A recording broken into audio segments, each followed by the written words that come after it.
If you want to hide something from a black person, you put it in a book. That was what my mom told me one day.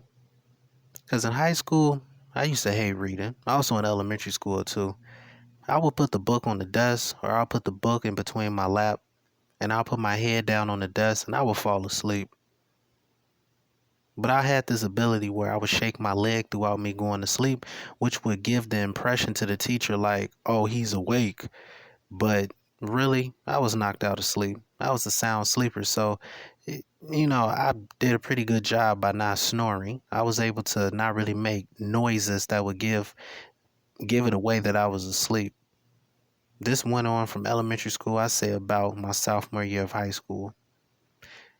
I used to get in trouble a lot. My teachers would, send notes home, or else we would have parent teacher conferences. They'll call the house, or else during report card pickup, they'll sit there and they will always tell my parents, hey, Keyshawn, he's pretty smart. He pretty much understands the information and the things, but he just does not read a book. Like, he just will not read. Like, for 30 to 45 minutes, I say about the classroom, you know,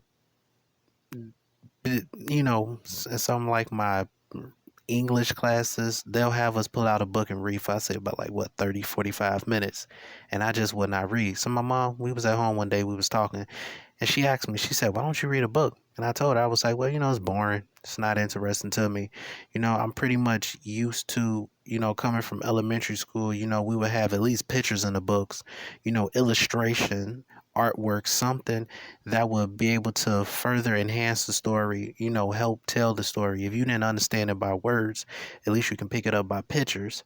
For me, I'm more so a visual learner. I don't really, you know, just go based off of words. I like to go off of like visions, like illustrations and things of that nature. However, that's the story that I told her. It was just boring to me. I didn't like reading it. The books that we read in high school, they didn't speak to me. They didn't gravitate towards me. They didn't really reach out and grab me. It was nothing in a book that I found appealing or interesting. I was pretty much at that age searching for something that was pretty much like me, something that I can see myself in the pages of the book, something that I can read and it's almost like, if man, like this artist is speaking, this author is speaking to me. But I didn't really feel like I had that while reading these books in school. So my mom, she was standing there at the iron board. She was ironing her clothes. She put the iron down, took a sip of her coffee, flipped her shirt over, took the spray starch, sprayed the sleeve, and she was about to start back ironing. And she said, you know what? That's expected of our young black men to be that way. Not want to pick up a book, not want to read, not want to understand, not want to understand knowledge, attain any knowledge, not want to find out anything. All we want to do is just sing, dance, shoot a basketball, throw a football, try to run fast, try to jump over things. That's all we want to do. We prefer to sit down, look at MTV, VH1, BET, look at all Nickelodeon, the Disney Channel, look at everything else. We'll pick up a newspaper, pick up a book, try to find out information, the things that's going on in the world, try to educate our mind and challenge our mind ourselves. And she said, Keyshawn, let me tell you something that I got told as a young child.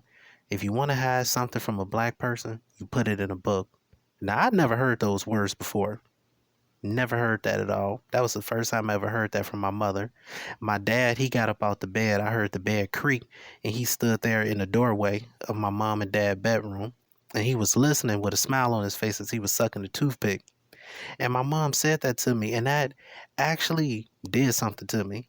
That pissed me off in a way. It upsetted me because it made me feel like, damn, I'm less of a person, or wow, like it's very expected for me to pretty much not give a damn about picking up a book trying to find out information.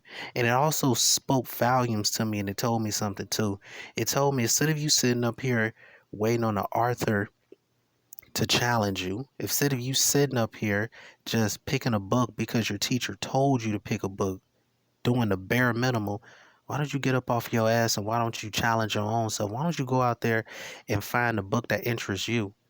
She asked me, she said, now with these books that you have to pick. And I said, yes, Mom, I'm listening. She said, do you have to get them from his classroom? I said, no, I can get them from the library or I can bring the books from home if I have books at home to bring. She said, okay, then I think that's what you should do. You should go to a store or you should go to the library over here by the park and you should go pick out a couple of books, something that interests you. Can you bring magazines? Can you bring like newspapers? I said, yes, I can bring like articles of those things and such. She said, that's what you should do to challenge your mind. She says, she says, stop running around here expecting for people to challenge your mind for you. Ain't nobody going to deliver the information that should be in front of your face for you. If you want that information, something that's going to interest you, something that's going to make you, visualize what you want to vision, something that you're going to feel like, man, this is speaking to me. I can see myself in it. Go out there and actually look up that information for yourself. And then my dad, he's standing there in the doorway. He smiled. He got a smirk on his face. My mom, she mentions my dad. She was like, "Why you standing there smiling and smirking?" And he said, "Nothing. I'm just listening to what you telling him, and everything that you saying is spot on. Everything that you saying is spot on. He does need to do that. He does need to challenge his mind. He does need to go out there, and he does need to pick up a book on his own, and he does need to read."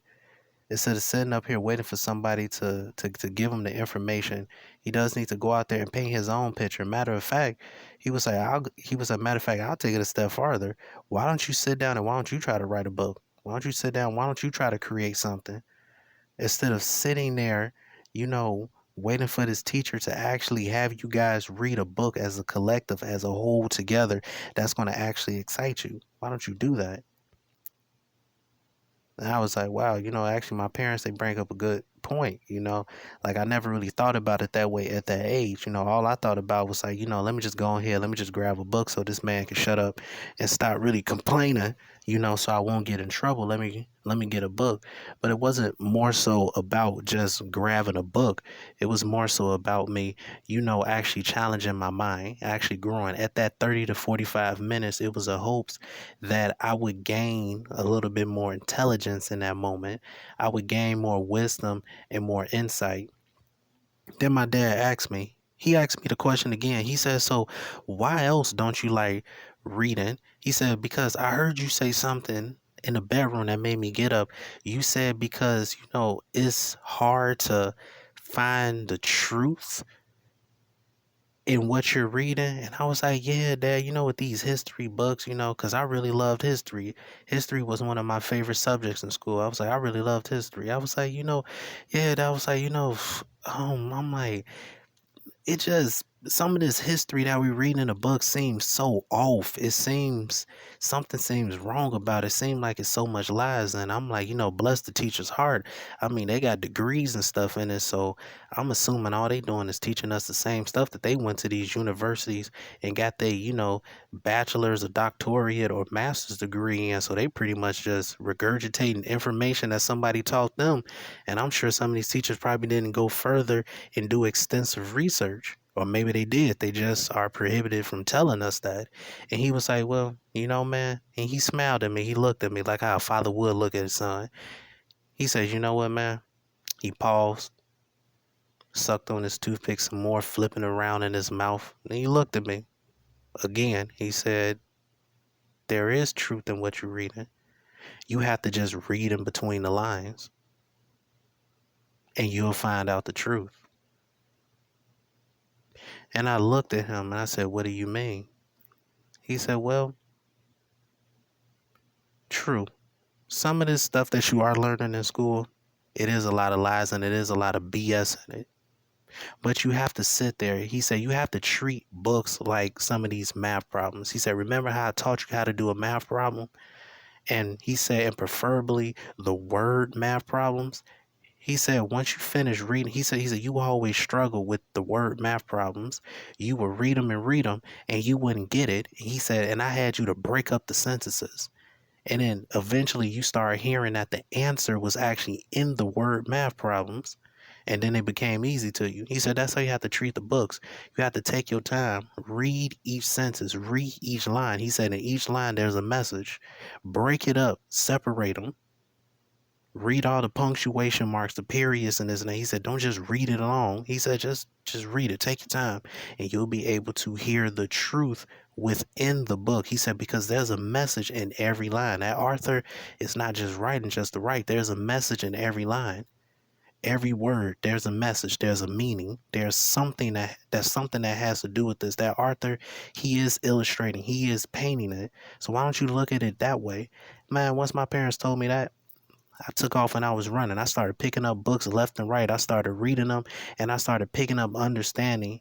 And it was just like, wow, like my parents, they really opened up my mind. So I was pretty happy that I really sat there and I really listened to them and I allowed them to actually teach me. I humbled myself at that moment instead of being prideful, being like, nah, I forget that. Y'all don't know what y'all talking about.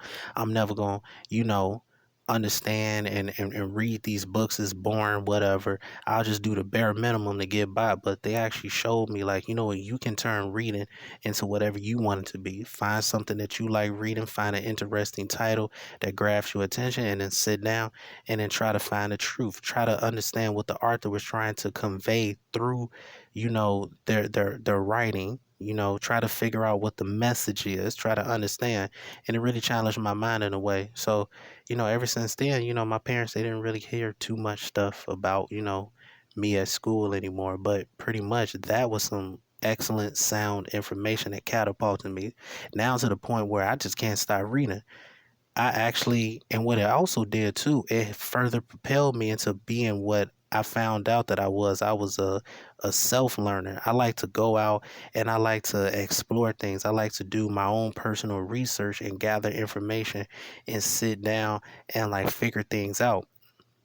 Because one thing that my father taught me, he was like, just because that, you graduated from high school or elementary school or college, it does not mean that you need to sit up here and get grades in order for you to know that you're doing a good thing in life. You don't need to sit up here and get a homework assignment from a teacher in order for you to study or research or read a book or try to solve a math problem. You can go out there and you can try to keep your skills fresh.